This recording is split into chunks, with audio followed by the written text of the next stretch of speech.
suis Aline, coach business chez The Bee Boost. Après des années de freelance en tant que retoucheuse photo, je suis devenue coach business et j'aide désormais les entrepreneurs à booster leur entreprise. Si vous êtes à la recherche de stratégies, d'astuces, de retours d'expérience, de partage et d'une bonne dose de bonne humeur, vous êtes au bon endroit. Dans ce podcast, seul ou avec mes invités, je vous partage tout pour vous inspirer au quotidien, vous aider à atteindre tous vos objectifs et faire en sorte que vous puissiez développer le business de vos rêves. Alors, installez-vous confortablement et c'est parti pour l'épisode du jour. Hello à tous et bienvenue dans l'épisode 130 du podcast Je peux pas, j'ai business. Comme d'habitude, je suis ravie de vous retrouver et comme on est en plein milieu des vacances, j'avais envie de vous faire une petite introduction. Pour ceux qui connaissent, ça a été mis au goût du jour et pour ceux qui ne connaissent pas, vous allez découvrir. L'année dernière, j'ai sorti un tout petit guide. C'est complètement gratuit, c'est un guide, un PDF interactif qui s'appelle Business Therapy. Et en fait, c'est votre cahier de vacances spécial business qui va vous aider en 5 exercices rapides, faciles et hyper concrets à faire le point sur votre business, ce qu'il faut garder, ce qu'il faut changer pour que votre business soit attaqué pour la rentrée.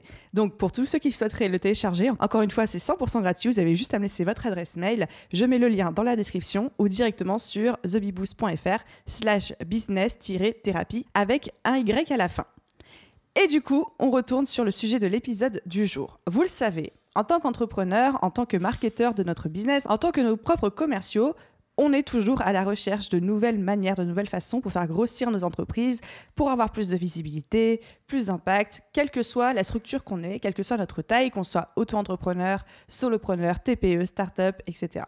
Et je sais que moi, personnellement, je suis littéralement obsédée par les nouvelles manières de faire du marketing, surtout en 2021 où on se dirige, et j'en suis tellement heureuse, vers un marketing beaucoup plus transparent, beaucoup plus flexible, beaucoup plus direct, ce que j'appelle du marketing horizontal, où on ne passe plus par forcément des agences de pub ou des grosses structures intermédiaires qui créent non seulement des marges complètement indécentes, mais surtout pour moi qui enlèvent cette relation parfois entre partenaires, là où de jolies collaborations pourraient se créer.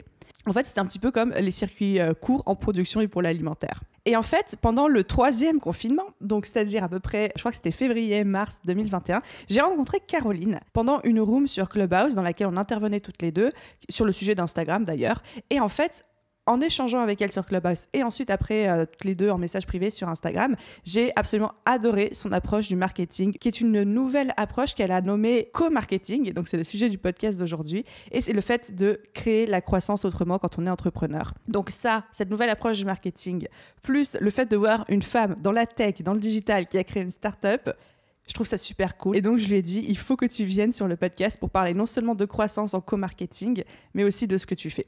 Donc, je suis absolument ravie de l'accueillir aujourd'hui sur le podcast pour qu'elle nous partage tout ce qu'il y a à savoir au sujet du co-marketing et ses meilleures astuces de croissance, d'expansion, d'impact, de visibilité, non seulement en tant que start-up, mais vous allez voir, il y a plein d'astuces que vous allez pouvoir appliquer à votre tour, à votre business, même si vous êtes entrepreneur, solopreneur, TPE, etc. L'objectif pour moi étant qu'à la fin de cet épisode, vous l'aurez, je l'espère, non seulement un nouvel angle d'approche du marketing, une manière différente de faire du marketing pour développer votre entreprise, mais surtout plein d'idées d'actions simples à mettre en place dès aujourd'hui. Bonne écoute! Hello Caroline, je suis absolument ravie de t'accueillir sur le podcast. Comment vas-tu? Ça va au top et toi? Retour du soleil à Paris. Mais retour du soleil depuis 2 jours, enfin un mois de juillet décent quoi, on est d'accord. Trop contente. Toi aussi, ça te met de bonne humeur quand il y a du soleil vs quand il y a de la pluie, de la grisaille? Exactement. Moi, je suis comme un Furby, en fait. Je m'active que quand il y a du soleil. Sinon, je ne parle pas. Non, c'est super important. Après, j'ai eu de la chance, là, depuis qu'on est déconfiné. J'ai un peu brûlé la chandelle par les 2 bouts et je suis partie dans plein d'endroits différents. Ça m'a fait un bien fou. Je crois que tu en as parlé il n'y a pas longtemps de la nécessité de décrocher, n'est-ce pas? Ouais, j'ai eu cette magnifique prise de conscience. Franchement, ça paraît évident quand je le dis. Et quand je me le dis à moi-même, et il m'a fallu 1 an et demi pour réaliser ça, c'est qu'en fait, le fait de prendre des pauses, c'est une stratégie business qui t'aide à recharger tes batteries. C'est pas genre en mode, tu fais une pause parce que t'as pas le choix, tu vois. Mais c'est vraiment au service de ta productivité, de ton business. Et quand j'ai réalisé ça, j'étais en mode, ah mais ouais, en fait. Et du coup, je culpabilise beaucoup moins. C'est clair. Bon, du coup, Caro, on est toutes les deux remontées comme des coucous sur le sujet du jour. On a trop envie d'échanger, donc je propose qu'on y plonge directement. Allez, ça part. J'ai pour habitude de présenter moi-même mes invités, parce que c'est l'occasion pour vous de prendre vos aises, qu'on vous passe la pommade un petit peu. Donc installe-toi confortablement, c'est parti.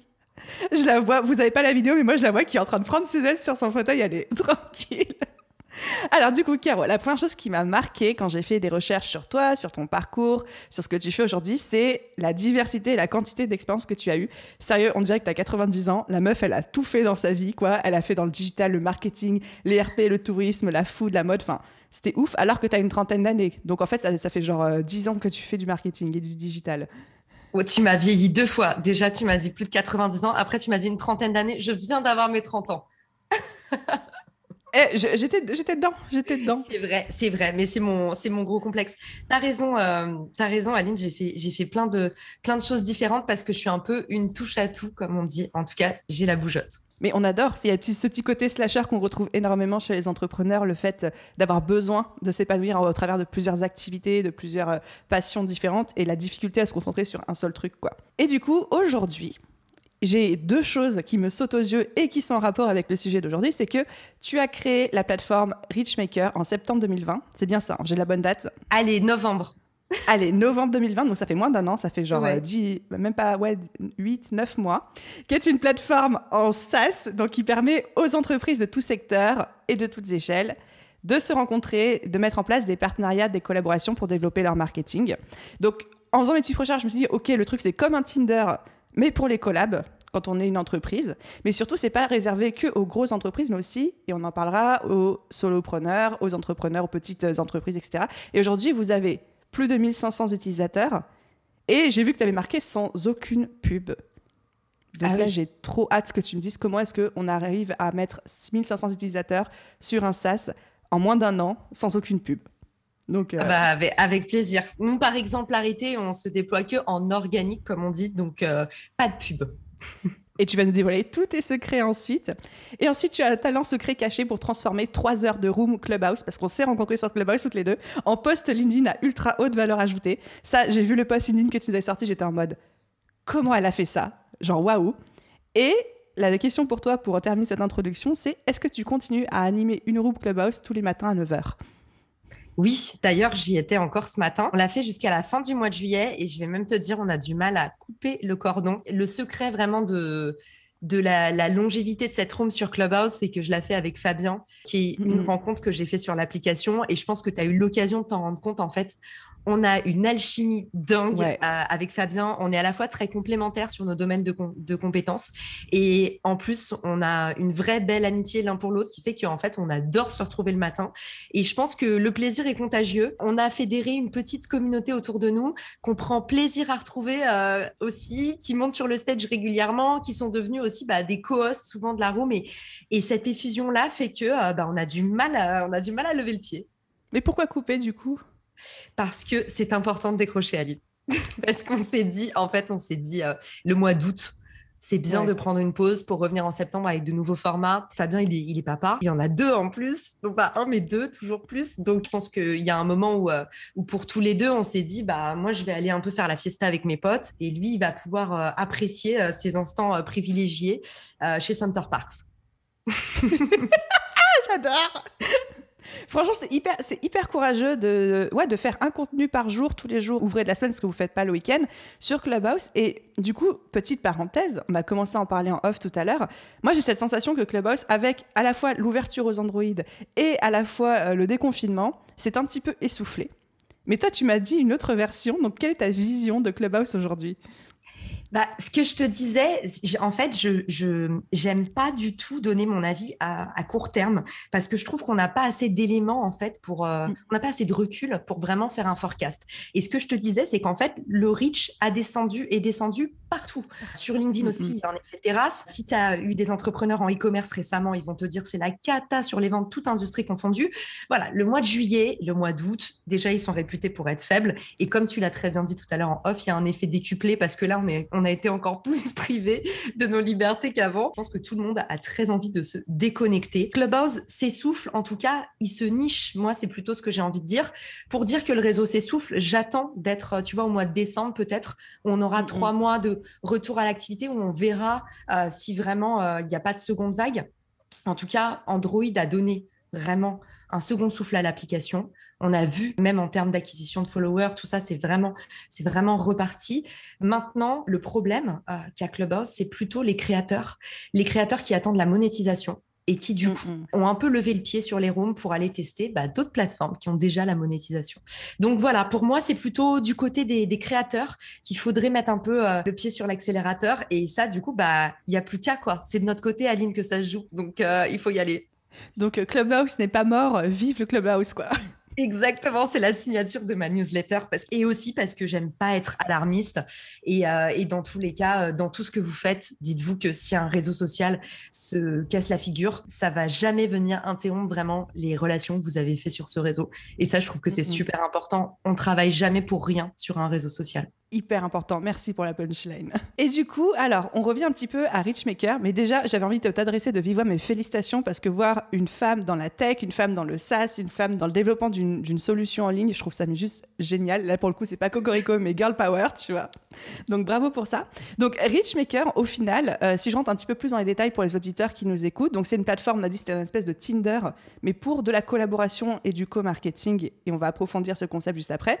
Et pour mettre des mots précis sur ce qu'on peut faire, c'est en gros, on va matcher avec des personnes, d'autres entreprises, et ensemble, on va pouvoir organiser en fonction des objectifs qui sont communs ou pas, des concours, des échanges de visibilité, des programmes de fidélité, du SEO, de l'affiliation, des campagnes d'acquisition, des événements, des trucs comme ça. Bref, l'idée, c'est de faire matcher deux entreprises pour qu'ils organisent des choses ensemble. La première réflexion qui m'est venue, quand j'ai fait mes recherches sur Richmaker, etc., c'est « Ok, mais moi, j'ai cette vision où les partenariats et ce genre de collaboration, c'est réservé soit aux influenceurs, soit aux startups, soit aux grosses entreprises du type, je sais pas, L'Oréal, Marionneau, les choses comme ça. Mais moi, Aline, The Bee Boost, toute seule, ou avec une petite équipe, ou une TPE où il y a 3-4 salariés, on n'a pas forcément ce réflexe. Qu'est-ce que tu t'adresserais à ces gens-là ? Déjà, bravo Aline, t'as super bien pitché Richmaker. Honnêtement, je me sens menacée parce que j'arrive pas à le pitcher aussi bien que toi. Alors que fais appel à moi quand tu feras ta levée de fonds, tu vois. Oui, c'est clair. On recrute chez Richmaker. Non, bravo. T'as super bien décrit l'outil parce que c'est vrai que c'est une verticale qui est jeune. Le partenariat n'est pas encore accompagné par un SaaS. Il n'y a pas beaucoup de ressources qui traitent du partenariat. Donc, c'est vrai que c'est souvent flou. Donc, déjà, merci et bravo. Tu l'as super bien défini. Et t'as tout à fait raison. En fait, le partenariat, il souffre. Il souffre d'une croyance limitante en général qui est que c'est un sport d'initié. C'est-à-dire qu'aujourd'hui, quand on pense à des partenariats, on pense à des boîtes comme Apple, à des boîtes comme Uber. Là, le dernier, tu vois, Cityscoot. On va penser à des boîtes comme Monoprix, H&M, des marques de luxe, beaucoup. Et en fait, effectivement, c'est des boîtes qui ont déjà des sous, du réseau, des bonnes pratiques, des canaux d'acquisition qui performent. En général, soit elles ont des agences, soit le hasard du réseau et de l'attractivité de ces marques fait qu'elles ont des super belles propositions. Par contre, quand tu viens de te lancer, tu te dis, en fait, la première croyance limitante de l'entrepreneur, c'est de dire « j'ai rien à offrir ». Et ça, je me bats contre cette idée reçue tous les jours parce que déjà, en tant que personne, on n'a jamais rien à offrir. À minima, on a notre capital sympathie, on a notre envie d'aller de l'avant, notre force de travail, ce qu'on peut exécuter. Et puis, du coup, c'est un peu pareil pour les marques. Moi, je dis, une marque qui se lance, non, vous avez votre personnalité de marque, tout le travail que vous avez accompli pour créer un produit, pour créer une offre qui a une valeur ajoutée. Donc, non, il n'y a pas de bon ou mauvais moment pour faire du partenariat. Par contre, c'est super difficile, Aline, c'est vrai, quand tu n'as pas de réseau et pas de communauté, c'est super difficile d'aller matcher un partenaire parce que déjà, c'est du temps que tu n'as pas forcément.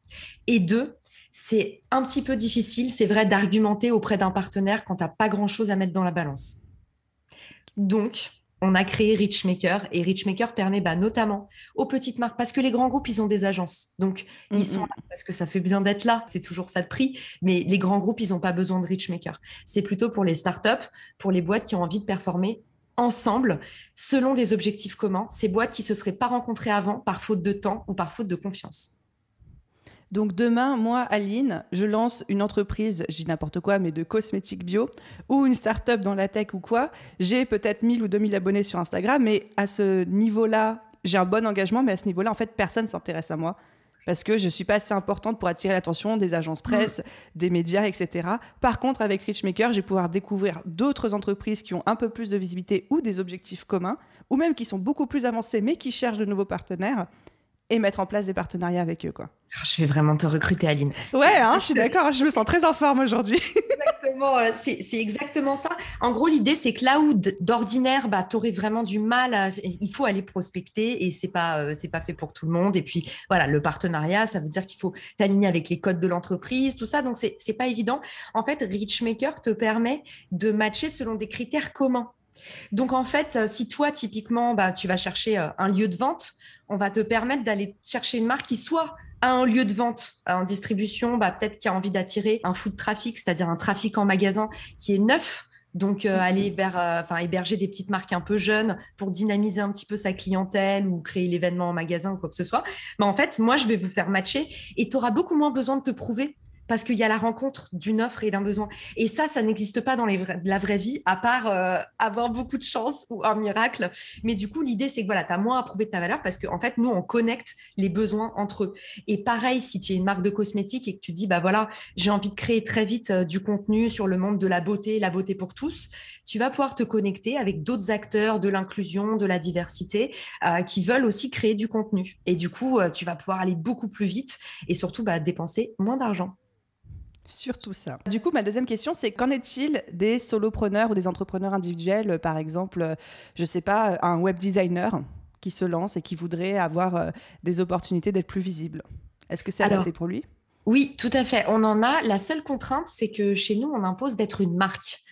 C'est-à-dire qu'on n'est pas un Malte, on ne permet pas d'aller chercher des prestataires, on met vraiment deux marques, donc deux identités, deux structures en relation l'une avec l'autre. Donc oui, on va avoir des agents immobiliers, on a effectivement en SEO, on a pas mal d'agences ou en tout cas de freelance en SEO qui vont matcher avec des gens qui font du SIA. Tu vois, par exemple, en grosse marketing, c'est pareil, on a un mec qui va lancer une agence de grosse qui fait de la lead gen, donc la génération de leads, donc aller chercher un maximum de données. Et en gros, l'idée, c'est que lui, il dit, ok, j'ai envie de me lancer à mon compte. Le problème, c'est comment aller chercher mes premiers clients.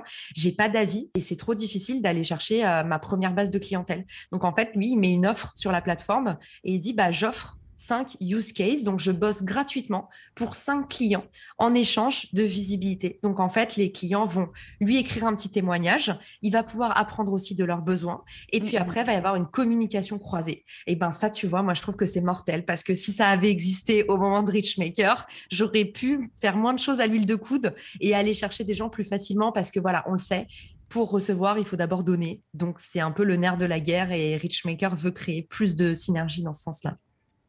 Ça me parle à 200% ce que tu viens de dire, parce que c'est comme ça que j'ai lancé mes deux business, tu vois. Mais comme tu disais, c'est aller à l'huile de coude, c'est-à-dire d'aller chercher les bons partenaires, de bosser gratuitement pour eux. Entre gros guillemets, gratuitement, c'est parce que dans un cadre très précis, en échange d'une contrepartie non monétaire, mais très précise et bien définie à l'avance aussi. Et je trouve que ça fonctionne très bien, en fait, pour lancer un business, acquérir sa première expertise, etc. Donc, en fait, tu es vraiment une facilitatrice sur ce point-là, en tout cas pour les entrepreneurs, j'y arrive. Ouais, tout à fait. Et puis, ça leur permet aussi de se prouver. Et ça, c'est un point qui est important aussi que vous n'avez pas, notamment quand vous faites de la publicité. Le fait de travailler, d'utiliser, en fait, une autre marque, une autre entité comme canal, ça vous apporte de la preuve sociale. Parce qu'en fait, vous êtes introduit, vous êtes référé. Et ça, c'est aussi un point qui me semble très important, Aline, notamment quand tu lances un business, parce que tu as besoin de cette preuve sociale que tu n'as pas encore. Donc, pour moi, c'est d'autant plus une bonne raison, si vous venez de vous lancer, d'aller vers le partenariat au lieu d'aller vers de la publicité. C'est hyper clair, c'est une bonne preuve de légitimité, en fait, clairement. Et je sais qu'il y a de plus en plus de marques de e-commerce, de startups aussi qui écoutent le podcast et tout. Donc là, vous êtes plus que concernés par tout ce qu'on est en train de dire. Et du coup, en fait, au final, Richmaker repose sur tout le concept du co-marketing. Donc moi, je n'avais jamais entendu parler de co-marketing avant de te rencontrer, de découvrir un petit peu ce que tu faisais. Est-ce que tu peux nous décrire un petit peu le concept? C'est quoi le co-marketing? Comment ça se concrétise, etc. C'est normal, Aline, que tu n'en aies jamais trop entendu parler parce que c'est un peu un mot que j'ai tiré de mon chapeau. Pourquoi? Parce que le problème, c'est quand j'ai lancé Richmaker, je me suis rendu compte que le mot partenariat, il parlait à personne. Parce que tout le monde y mettait en fait une définition différente. Et je me suis dit que si je basais mon produit sur la notion de partenariat, j'allais avoir un énorme problème pour qu'on comprenne ma proposition de valeur. Donc en fait, je me suis posé la question de comment nommer Richmaker. Et à un moment, il a failli s'appeler co-marketing parce que je me suis dit, en fait, j'aime beaucoup cette notion de co déjà. Bah, il y a connexion, il y a co, le partage, la mise en commun, la notion de collectif. Enfin, co, c'est un mot que j'adore, que je trouve formidable, une préposition, pardon. Et puis, bah, marketing ultra transparent. L'idée, c'est de faire du marketing ensemble au lieu de, quand on fait de la pub, faire du marketing les uns contre les autres, entre guillemets. Qu'est-ce que j'aime cette idée. Bah, moi aussi, j'adore. C'est un peu altermondialiste comme on aime. Mais en tout cas, moi, ma révolte, c'était ça. Les régies publicitaires placent les entreprises les unes contre les autres et au final prennent la part du gâteau. Et moi, je veux mettre tout le monde en relation pour qu'on crée des choses ensemble. Et il y a un concept que j'adore. Je ne digresse pas trop là-dessus parce que c'est un sujet qui me passionne, mais c'est la compétition. Et c'est le fait, en fait, de collaborer avec la compétition. Et ça, en fait, dans des environnements ultra compétitifs, c'est nécessaire pour pouvoir se développer. Et en fait, j'ai l'impression qu'aujourd'hui, on en est un petit peu arrivé à ce stade où malheureusement, pour pouvoir être le plus fort, pour pouvoir survivre, pour pouvoir développer son business, il faut savoir tendre la main à la concurrence, quitte à se spécialiser, à se nicher. Donc voilà. Donc l'idée du co-marketing, c'est tout simplement faire des choses ensemble, mener des actions marketing conjointes. Et souvent, ce que je dis, c'est que le partenariat ou la collab, c'est un peu l'ombrelle, le chapiteau. C'est une alliance de 2 entreprises ou plus.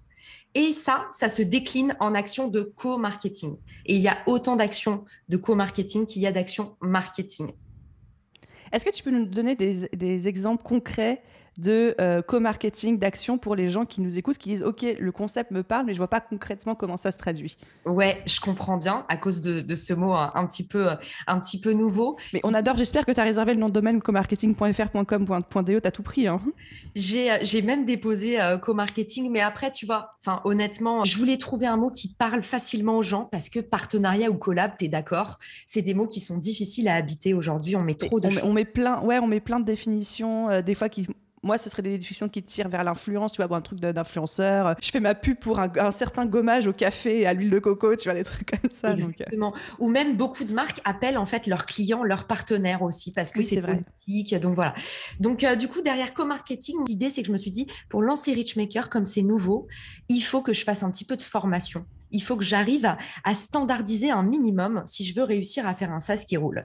Et du coup, une fois que j'ai créé cette notion, que je me suis dit, je vais utiliser la notion de co-marketing avec des types de co-marketing, j'en ai identifié 9. C'est un petit peu 9 briques élémentaires dans lesquelles tu peux mettre, encore une fois, plein d'autres actions. Mais du coup, la première, on va dire que tu as les jeux concours. Donc ça, les jeux concours, tout le monde sait ce que c'est un peu bête et méchant. Ça permet d'avoir beaucoup de leads, beaucoup d'adresses email, générer beaucoup d'engagement très facilement. Donc ça, c'est vraiment une bonne pratique pour les petits business. Ensuite, tu as les échanges de visibilité. Toi qui es dans le domaine de l'influence, tu connais bien cette partie-là. L'idée, c'est comme en influence, finalement, les marques sont des influenceurs, les marques ont des communautés. L'idée, c'est de faire un échange, par exemple, imaginez 2 newsletters. Et ben, on dit, bah voilà, est-ce que tu peux faire un petit push sur mon produit, ma newsletter, un contenu dans ta newsletter, et puis moi, je fais pareil. Alors, parfois, c'est des 2 côtés, Aline, parfois, c'est d'un côté ou de l'autre.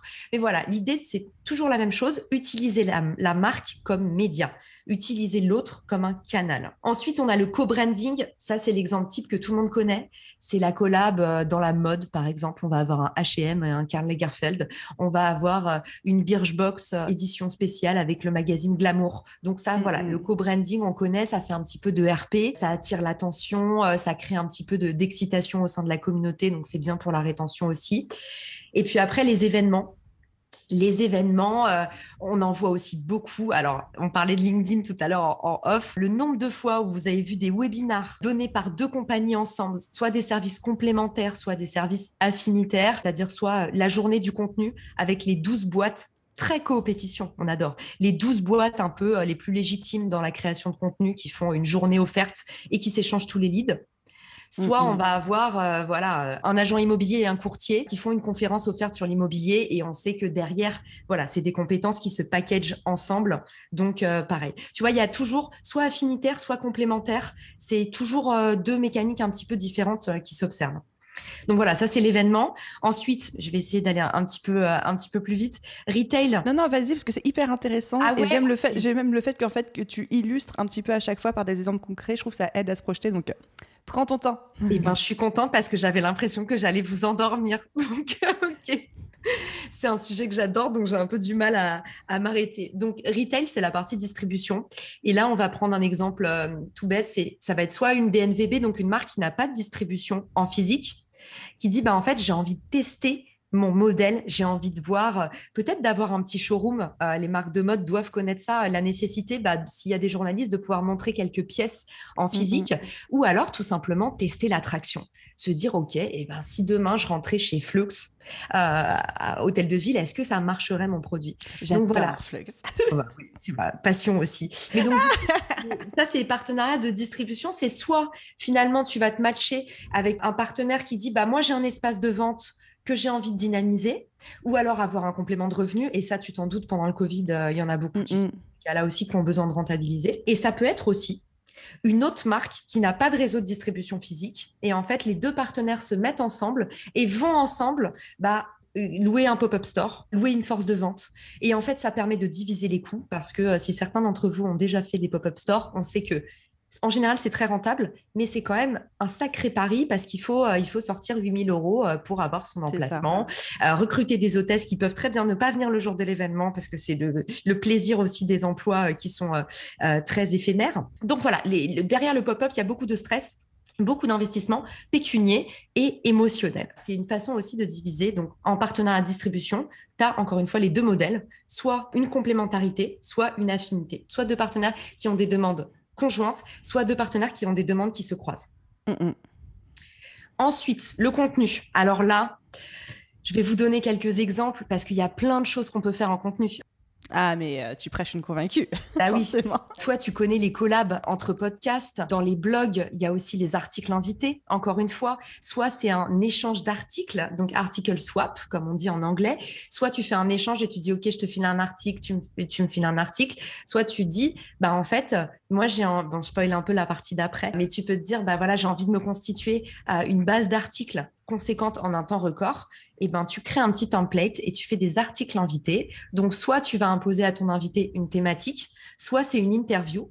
Et en fait, tu vas en envoyer 15, 20 comme ça. Et ça te permet de très vite te faire une belle base d'articles, optimiser SEO. Et puis surtout, ça te permet aussi d'optimiser la distribution, puisque c'est en général des partenaires qui vont avoir plaisir, soit tu le négocies, soit tu l'imposes, mais qui vont avoir plaisir à repartager aussi ton contenu. Donc voilà, donc ça c'est un exemple. Tu as donc l'échange d'articles, les articles invités, tu as la collaboration entre médias type podcast, tout ça. Tu peux avoir aussi créé du contenu en commun. Moi j'adore cette partie-là, je la trouve très riche. C'est par exemple créer ensemble un livre blanc ou une infographie. Donc là, je te donne un exemple tout bête. Mon ancien boulot, j'étais dans le transport routier. Oh, la meuf, c'est pire qu'un chat, elle a eu 15 vies, quoi. Surtout très glamour, le transport routier. J'ai passé du monde du bijou au transport routier. Donc, c'est génial. C'est pas triste. Mais donc, du coup, nous, on avait beaucoup de données dans le transport routier.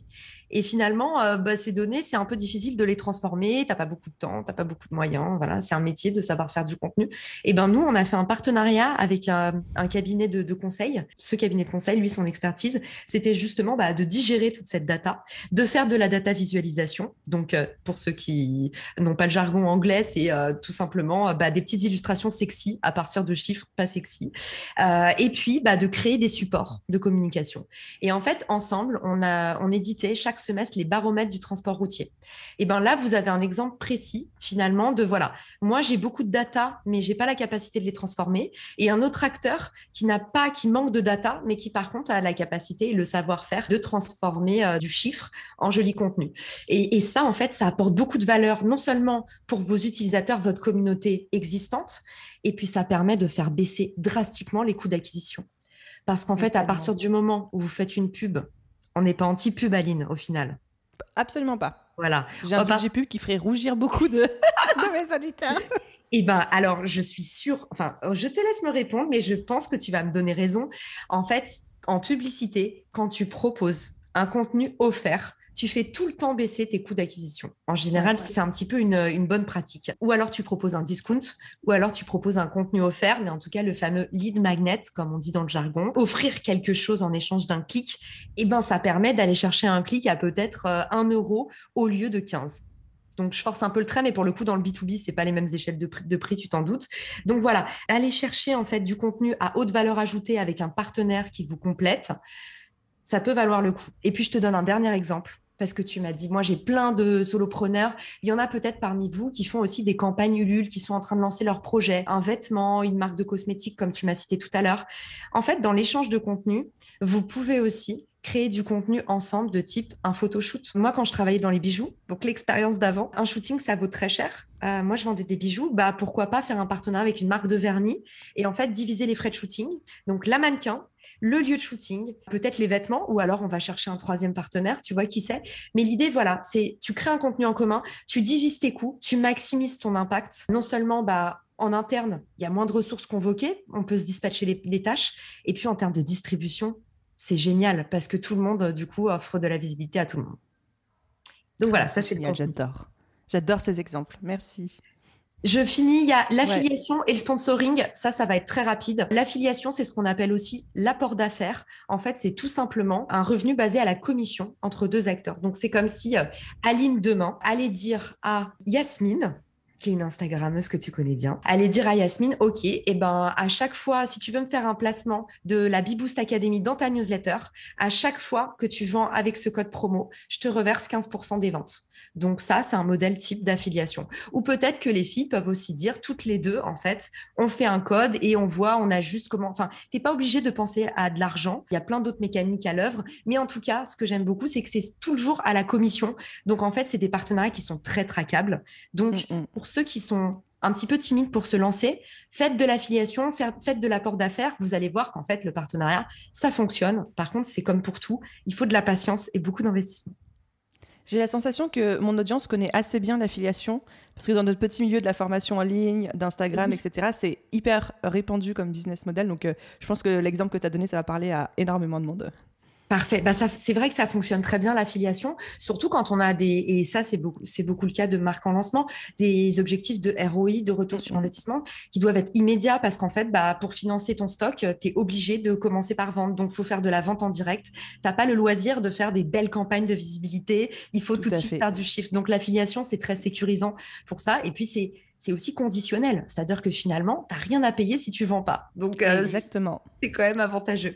Et le dernier, c'est le sponsoring. Celui-là, tout le monde le connaît, à savoir que le sponsoring, pareil, on pense souvent à je paye pour être visible, par exemple lors d'un événement. Donc, on va avoir un Red Bull qui va sponsoriser la Beboost Academy Summit. Et ben en fait, il y a d'autres façons de faire du sponsoring qui reposent pas forcément sur l'argent aussi. Typiquement, tu as Europe 1 qui pourrait te dire, bah, moi, j'adore ton podcast, Aline. La Beboost Academy, j'ai envie de t'envoyer une journaliste qui viendrait faire l'animation éditoriale de l'événement. Et en échange, tu mettrais en avant Europe 1. Tu vois, on peut aussi te proposer un lieu. On a des marques, par exemple, qui disent, bah voilà, moi, je veux faire un événement. Et ben, on me sponsorise mon lieu. On me prête un lieu événementiel en échange de visibilité. Donc voilà, encore une fois, j'ai fini mon petit panel, mais vous voyez que finalement, la seule limite, c'est votre imagination, le bon sens et les ressources dont vous disposez. On reste vraiment sur cette idée, en fait, mais c'est ce que tu disais mot pour mot tout à l'heure, de co-construire la visibilité, les efforts marketing, co-créer la croissance. C'est ça que tu disais pour pitcher Richmaker, et j'adorais ce terme-là. Donc franchement, merci pour tous ces exemples. Moi, ça me donne plein d'idées et je suis sûre que les auditeurs aussi. Bon, bah, je suis contente. Mais effectivement, c'est très important pour moi cette idée de... J'aime beaucoup cette phrase, je trouve qu'elle résume bien Richmaker, c'est « tout seul, on va plus vite ». Ensemble, on va plus loin.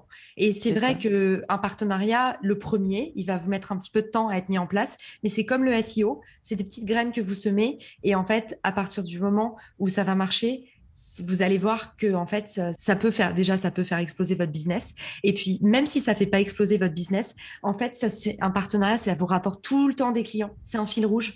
Donc, c'est ultra sécurisant, surtout si vous êtes en lancement. Et du coup, on a déjà commencé un peu à en parler, mais il y a énormément d'entrepreneurs solo qui nous écoutent, des gens qui sont tout seuls, qui n'ont même pas d'équipe, qui ne délèguent pas aujourd'hui. Quelles seraient 3 actions très concrètes qu'ils pourraient faire pour mettre en place du co-marketing et développer leur croissance et leur visibilité?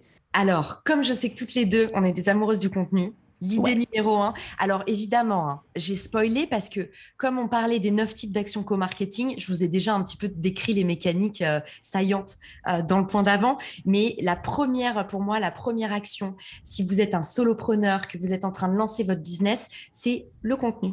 On adore, on est des grosses fans d'inbound. Donc, moi, je voulais vous parler des articles invités.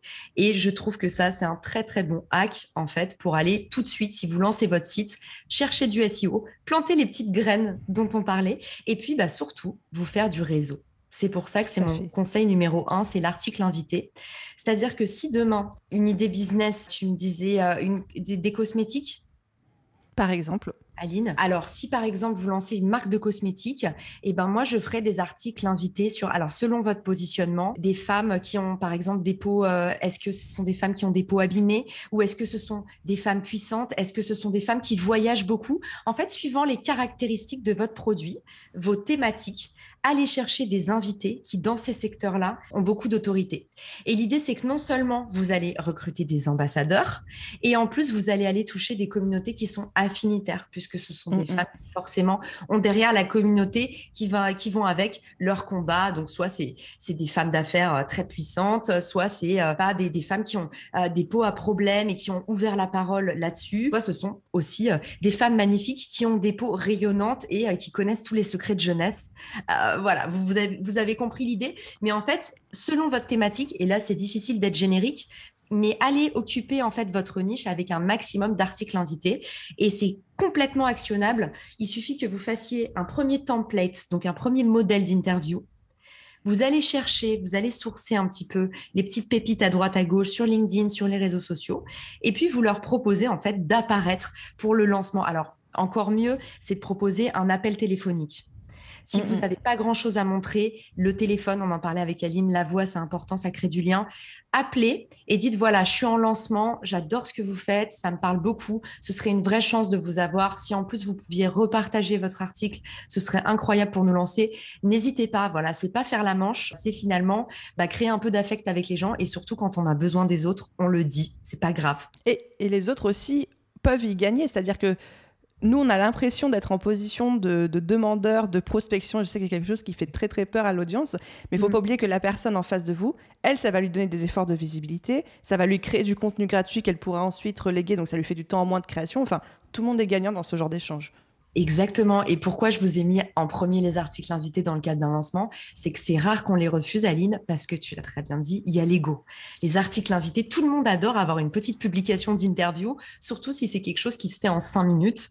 Donc, effectivement, voilà, là, c'est idée, article invité, créer du contenu à haute valeur ajoutée hyper rapidement, tout en créant votre réseau et en allant chercher des communautés affinitaires, preuves sociales, tout ce que tu veux. Pour moi, l'article invité, c'est un must.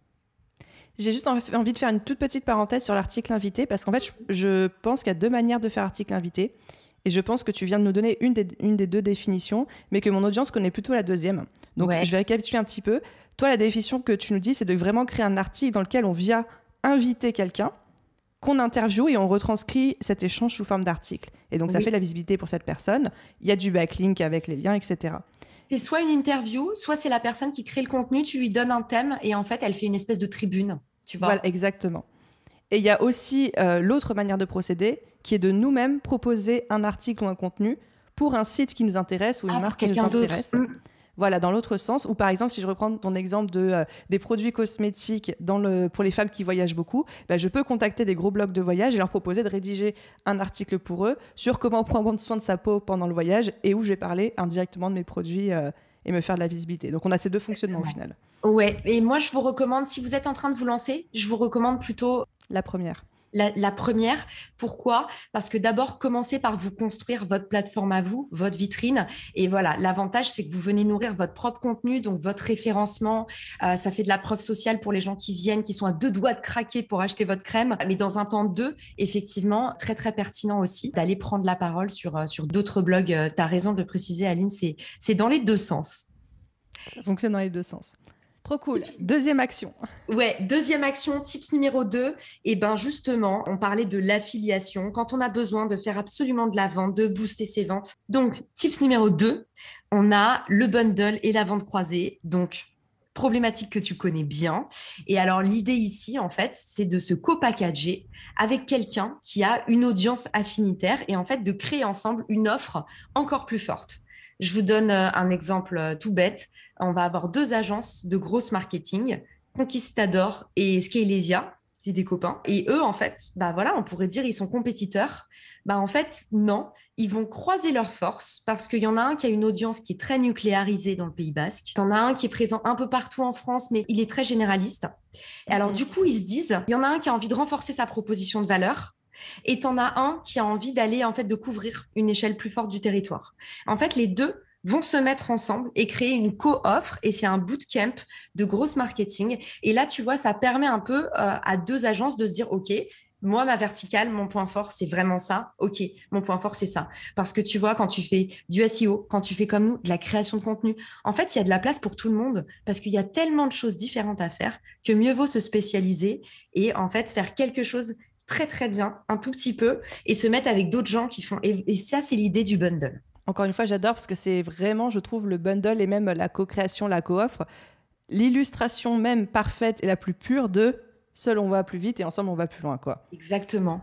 Et pareil, tu vois, si tu es en train de financer un crowdfunding, ça peut être un vrai argument d'autorité, ça peut apporter de la preuve sociale, de faire un bundle avec soit une marque plus établie qui te marraine ou qui te parraine un peu, soit une autre marque et en fait de croiser comme ça votre visibilité en disant, bah voilà, on est deux marques qui se lancent, on se lance en même temps, on a fait un shooting en commun, ça coûte beaucoup moins cher et puis on fait aussi une offre commune. Voilà, c'est pour moi, bundle et vente croisée, c'est vraiment une bonne pratique. L'apport d'affaires entre professionnels, c'est aussi une bonne pratique. Donc en B2B, pour résumer, en B2B comme en B2C. Moi, j'adore la partie bundle et vente croisée. Et du coup, notre troisième action / astuce. Alors, troisième action, vous allez me dire, OK, Caro, rien de nouveau sous le soleil. Évidemment, c'est les jeux concours. Et je vais vous dire, peut-être que vous me dites, tout le monde est là, c'est des jeux concours, mais ça fonctionne toujours autant. En fait, si vous lancez votre marque pour acquérir beaucoup d'engagement, mettre un peu le feu, à bas coût, le jeu concours, il n'y a que ça de vrai. Donc, je vous l'ai mis en troisième parce que je sais que c'est pas révolutionnaire, mais je suis quand même obligée de vous dire que moi, je fréquente tout le temps de jeunes entrepreneurs dans mon activité et que malheureusement, ils freinent des cas de fer pour faire le jeu concours. Ils me disent ça marchera pas et en fait, ça cartonne toujours autant. Et puis, même raison que l'article invité, en fait, ça vous permet aussi d'aller à la rencontre de votre écosystème, d'aller à la rencontre d'autres marques cool. C'est un très bon premier pied dans une collab qui peut-être plus tard va s'étoffer avec de la création de contenu, pourquoi pas du co-branding, une offre d'apport d'affaires. Et c'est toute la beauté du partenariat, Aline. Et moi, c'est ce que je défends avec Richmaker. C'est le partenariat. C'est pas 10 coups d'épée dans l'eau. Faites un beau partenariat que vous densifiez en multipliant les points de touche. Et on sait toutes les deux, c'est comme ça qu'une campagne fonctionne. C'est quand il y a beaucoup de points de touche, quand il y a beaucoup de valeur. Par rapport aux jeux concours, je sais qu'on me pose énormément la question. Donc là, on parle bien de jeux concours, mais en partenariat avec une ou plusieurs autres marques. Donc pas un truc qu'on fait tout seul ou j'ai n'importe quoi, mais une coach fait un jeu concours où elle offre 1 heure de coaching.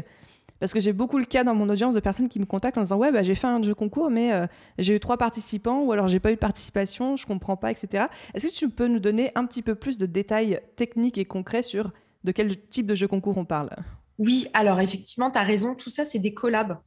Donc, je parle de jeux concours en collaboration, ce qui vous permet d'éviter le bid, parce que ce n'est jamais agréable. Et moi aussi, j'ai beaucoup entendu il n'y a pas longtemps, j'ai une utilisatrice, je fais un petit aparté, qui m'a dit sur LinkedIn, j'ai envie de faire gagner, elle fait du vin biodynamique à tomber. Ouais. Elle me dit, j'ai envie de faire un jeu et de faire gagner une bouteille. Je lui dis, c'est super, mais attention, parce que le problème, c'est quand tu fais ça seul et que tu n'as pas d'audience, tu as des risques de faire un bid. Et voilà, et le bid est arrivé. Typiquement, je vais vous donner un exemple ultra concret. Regardez ce que fait la marque Tajine Banane. Ils font des vêtements pour l'allaitement. Et en fait, eux m'avaient dit que c'est en fait comme ça qu'ils avaient lancé leur marque pratiquement. Enfin, en gros, leur vrai win, ça avait été un concours, mais non pas un concours avec 2 ou 3 marques, Aline, comme on voit tout le temps. Eux, ils ont fait une espèce de journée de la maternité. Honnêtement, je ne veux pas vous dire de bêtises, c'était pas la journée de la maternité. Je me souviens plus le nom, mais ils avaient créé un espèce d'événement sur une journée qu'ils faisaient chaque année. Et en fait, ils se mettaient avec 10 marques et ils faisaient gagner un énorme package. Et l'idée, c'est que tu connais la dynamique du bundle, mais forcément, quand tu es 10, ça fait beaucoup de bruit, comme un bundle de formation, comme whatever. Et du coup, là, ça marche beaucoup. Vous êtes sûr d'avoir du reach. Et puis, c'est aussi sympa parce que mécénat de compétences, tout le monde s'aide les uns les autres. S'il y en a un qui a des capacités pour faire un beau visuel, l'autre, il va faire le texte. Et du coup, pour moi, c'est très peu d'investissement et potentiellement une vraie rentabilité derrière. Donc là, on parle vraiment de jeux concours sous stéroïdes, quoi, pas des petits jeux concours qu'on lance tout seul dans notre coin. Avis à tous ceux qui nous écoutent. Même à 2, il y a des très belles choses. Honnêtement, il y a des très belles choses qui peuvent être faites. Le problème, c'est que si vous vous mettez à 2 et que vous êtes 2 à pas avoir d'audience, Bah forcément, n'allez pas vers du jeu concours, allez plutôt vers de la création de contenu que vous allez essayer de distribuer. Voilà, mais le jeu concours, effectivement, il faut avoir déjà une petite audience préliminaire parce que sinon, oui, ça peut faire un bid. Mais Aline, on le dit tout le temps, c'est pas grave de faire des bids aussi, hein. Non, c'est On pas grave commence du tout. par faire des bids. C'est le début. En tout cas, je plus sois sur le fait que les jeux concours, malgré le fait que on a l'impression que on en voit trop, etc., ça fonctionne toujours aussi bien. J'en organise peut-être une fois ou deux par an, pour le coup toute seule, donc on sort un petit peu du cadre, mais où je fais gagner des très beaux lots à mon audience, du type un MacBook ou un truc comme ça, pour remercier de l'audience qui est là et qui grossit. Et à chaque fois, ça cartonne, quoi. Bah, tu viens de donner un autre exemple, Aline. C'est qu'aussi, en fait, vous pouvez faire du placement produit. Et typiquement, je ne sais pas si tu es en conversation avec Apple. Si oui, n'hésite pas à m'envoyer un code promo à la fin du podcast. Alors, j'aimerais beaucoup, mais non, je n'ai pas assez d'abonnés pour intéresser une boîte comme Apple. Mais je suis toujours très contente de payer mon MacBook au prix fort et de l'envoyer à un abonné. Eh ben, c'est Voilà. canon. Mais sache que tu vois, typiquement sur Clubhouse, on l'avait vu, il y a plein de marques aussi qui sont super contentes de faire du placement produit. Donc, quand on pense jeu concours en collab, ça peut être aussi, en fait, on vous offre un cadeau et peut-être que l'autre marque ne communique pas. Encore une fois, c'est toujours la même démarche en partenariat. C'est quel est l'objectif? Et en fonction de ça, vous allez chercher quelque chose chez un partenaire. Si vous avez un objectif de ne pas dépenser de rond, il vous faut juste une dotation, vous allez chercher du placement produit. Si vous avez un objectif de faire un maximum d'audience et d'engagement, il vous faut plutôt un partenaire affinitaire qui a une belle communauté derrière. Tu vois, c'est Merci pour vraiment cette toujours. précision. Oui. Et du coup, on arrive tout doucement vers la fin de cet épisode. Merci pour, franchement, toutes les idées que tu nous as données. Et ta générosité, on ne pourrait pas rêver plus concret que ça, quoi. Là, on a notre plan d'action. On va juste rebasculer un petit peu sur Richmaker parce qu'il y a une fonctionnalité qui est trop cool, que du coup, j'ai testé, qui est le calculator, qui en fait, en fonction de ton engagement sur les réseaux sociaux, de ton nombre d'abonnés, de ton nombre de j'aime, de commentaires, va te donner à peu près la valeur d'un post et d'un placement chez toi, genre combien toi tu pourrais être payé pour monétiser ce contenu ou faire du placement de produits, des choses comme ça. Moi, j'ai fait le test avec un de mes posts pour le coup, c'était à peu près 1300 €, je crois, un truc comme ça. Je sais pas si j'étais déçue ou pas déçue, mais oui, c'était Insta. Je sais pas si j'étais déçue ou contente. Enfin, je trouve ça cool en fait, en vrai. Et est-ce que tu as déjà eu des propositions, Aline? Alors oui, oui, énormément. Moi, je dis non à tout le monde parce qu'en fait, je suis pas une influenceuse. Ouais. Donc, je fais zéro partenariat. Et les rares fois où je fais un partenariat ou de l'affiliation, c'est des produits que j'ai testés, que j'ai achetés, sur lesquels je suis vraiment convaincue, quoi, tu vois. Ok. Bah, en fait, nous, on a lancé ça parce que le constat qu'on a fait, c'est que, tu avais beaucoup de petites boîtes qui se rendaient pas compte que leur audience avait déjà de la valeur. Et en C'est fait, ça. je vous le dis, à partir de 5000 followers, votre audience a déjà de la valeur. On parle ici de réseaux sociaux, mais il y a aussi le trafic sur le site, votre newsletter, il y a plein d'autres. En fait, juste ne vous dévalorisez pas. Donc moi, j'ai voulu faire sortir cet outil parce que j'en avais assez de voir des marques qui négligeaient en fait ce qu'elles avaient et qui n'avaient pas confiance en elles. Et deux, c'est vrai aussi que c'est très difficile tant qu'il n'y a pas de standard de négocier un partenariat. Et ça, je m'en rendais compte.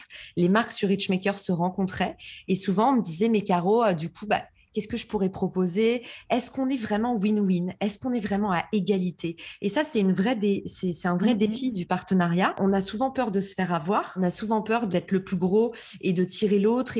Et en fait, d'ailleurs, c'est dommage parce que tu vois, moi, mon constat, c'est n'ayez pas peur de donner. N'ayez jamais peur de donner, surtout si vous êtes petit.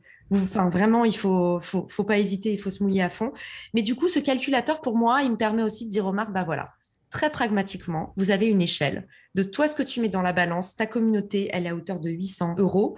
Ben voilà, lui, sa communauté, elle est à hauteur de 1500. Donc peut-être qu'il va prendre en charge les frais de shooting. Peut-être qu'il va prendre en charge une campagne ads. Et en fait, je veux résoudre ce problème où les marques ont tendance parfois à se regarder le nombril et pour le coup, on pointe personne du doigt. On sait que derrière, il y a des hiérarchies, il y a des boss qui disent t'es sûr? Attends, est-ce que c'est vraiment rentable cette histoire? Avec tout le temps que tu y as passé, est-ce que tu es sûr? Donc en fait, pour moi, cet outil, j'espère, il va vraiment aider le partenariat à devenir plus smooth, plus normé et donc plus efficace. Et plus transparent. Oui. Donc pour tous ceux qui veulent connaître la valeur de leur audience, des fois juste pour l'ego ou pour se rassurer, ou même juste dans la volonté de mettre en place des partenariats, on mettra le lien, mais c'est richmaker.com/calculator. Mais encore une fois, franchement, c'est trop cool comme outil. Effectivement, moi, j'avais aucune idée du chiffre qu'elle allait sortir, tu vois. Et ben moi, je l'ai testé. Alors, je fais un petit peu d'influence et j'étais assez contente parce que ça s'est rapproché très, très près de ce qu'on m'avait proposé autant sur LinkedIn que sur Clubhouse. Mais parce que voilà, j'avais pas mal de questions aussi sur Clubhouse de telle marque vient me voir. combien est-ce que je peux lui proposer? Et du coup, c'est très rigolo parce qu'on voit que cet outil, il est aussi beaucoup utilisé par des influenceurs. Mais ça me fait plaisir parce que j'ai justement, si je l'ai mis à disposition gratuitement, c'est pour que tout le monde s'en serve et pas que mes clients. Mais voilà, je veux résoudre le partenariat à l'échelle macro. Je veux qu'on puisse plus facilement le standardiser, plus facilement l'exécuter pour pouvoir enfin l'automatiser. Il y a peut-être une petite variante de Richmaker qui pourrait voir le jour côté influence, hein, pour les tout petits influenceurs qui commencent à se lancer ou qui maîtrisent pas encore leurs tarifs et tout.